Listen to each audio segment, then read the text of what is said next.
Again, guys, I'm not going to waste your time talking, further in this video. We're just chopping, on the daily perspective here. I'm just going to go ahead and clean my lines off here. The best thing I can do right now besides fibs is I'm just going to simply drop an anchored volume profile here. You can drop them on your different time frames here, and they're going to give you different point of control here for each time frame. But again, one of the biggest things I said at the beginning of the week also was we don't need to go long until we break one key level. And what's that key level here? It's marked up here. Oop, I lied, never mind. 718 to 721 here. So again, on the Nasdaq here, which is supposed to be leading, we do see that it's bouncing off this anchored VWAP here. We have an indecision candle here. So again, what are we going to get here? Are we going to get an uppercase H here that looks like this? Or are we going to get an evening star massive reversal here after Nvidia here?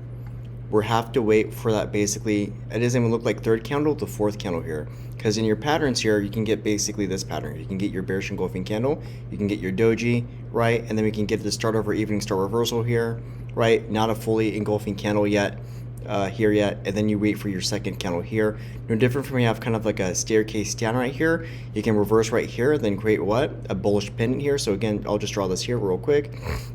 This is what we're waiting for, guys. Okay, we're going to wait for that.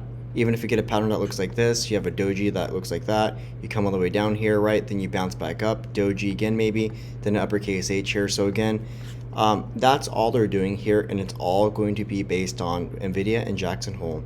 So again, this week, the best thing you can do if you're getting stressed out here is just wait.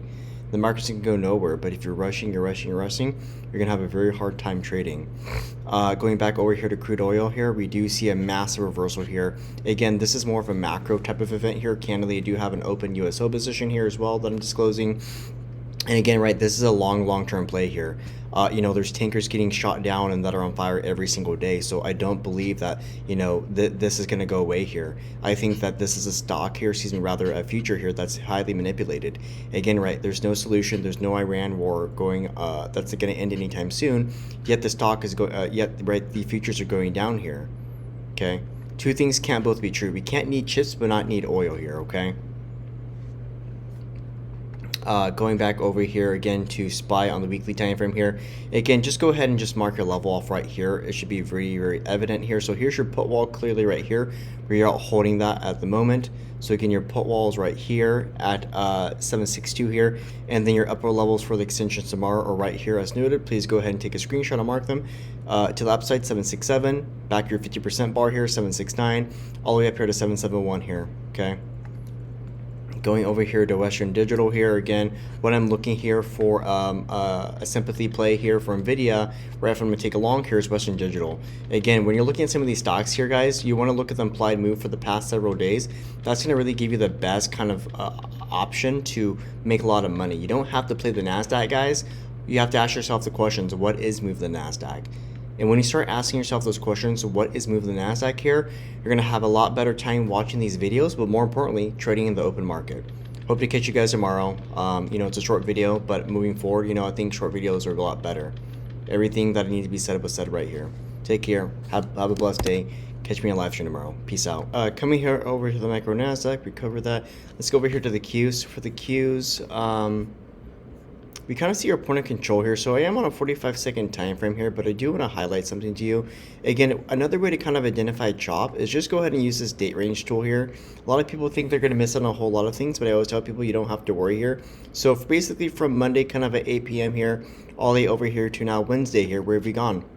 Absolutely nowhere here. So again, the number one takeaway from this video, guys, is that we're just going to chop. We're going to chop until Nvidia earnings, and there's a lot of different sectors that we can get involved with here.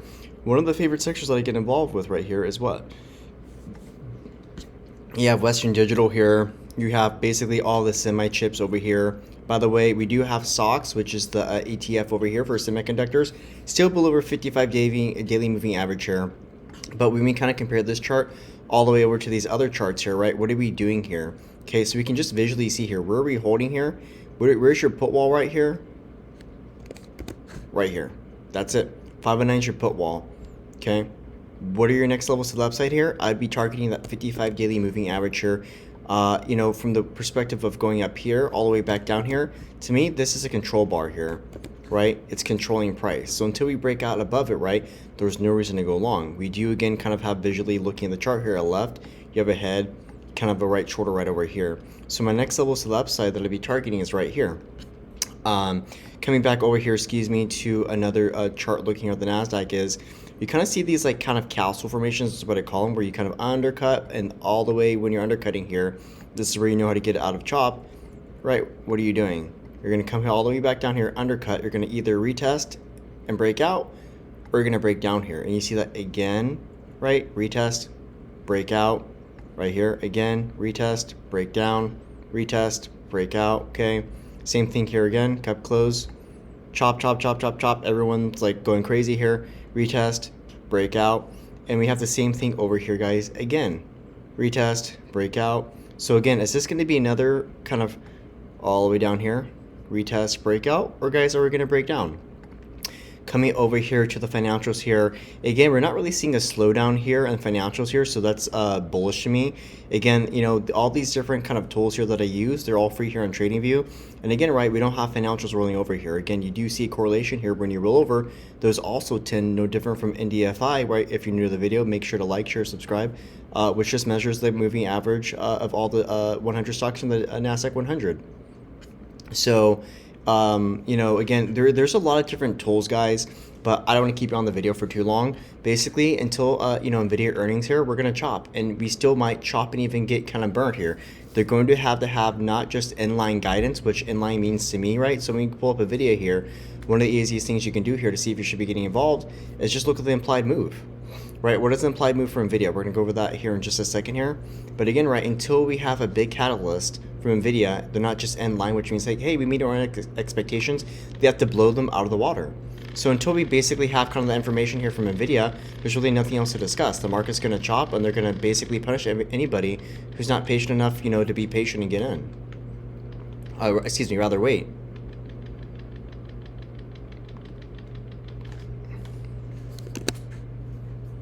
It's Wednesday, 12:38 a.m. at the time of the call of this recording. Basically, we finished flat today, guys. I'm going to run through this video real quick here so you can get all the useful information that will just help you, you know, understand where we're heading off tomorrow. So here's the same chart as yesterday. You can see that we held our put wall here on the Nasdaq. This is definitely our flush zone right here at 29,000, roughly 149. So we are holding that put wall here, so that is great. However, if you do put on this 55 daily EMA, which I view as an institutional level, we do see that on the daily time frame, let me just go ahead and verify this. Did we close above or below it? Close 248 here. We did close below the 55 daily moving average. So a general rule of thumb is like, you know, what does net selling look like this? And what does net buying look like? It looks like this. So when we are under that, you know, 55 daily moving average here, one of the things I like to tell people is just don't get involved. Stay out of the way here. So, you know, we have, you know, Nvidia earnings, which the market's pricing, waiting for. We have also Jackson Hole as well, so just call it FOMC. So you have a lot of different catalysts here that the market's waiting for this week. So typically, right, on our Monday video that we highlighted and over the weekend, we mentioned that, you know, don't get chopped this week. And what does chop look like? Chop looks exactly like this, where you end up with dojis, or you basically start where you finish, okay? Heading over here to the Qs, let's go ahead and take a look at this chart here. Really nothing helpful. Holy smokes, we got a messy chart.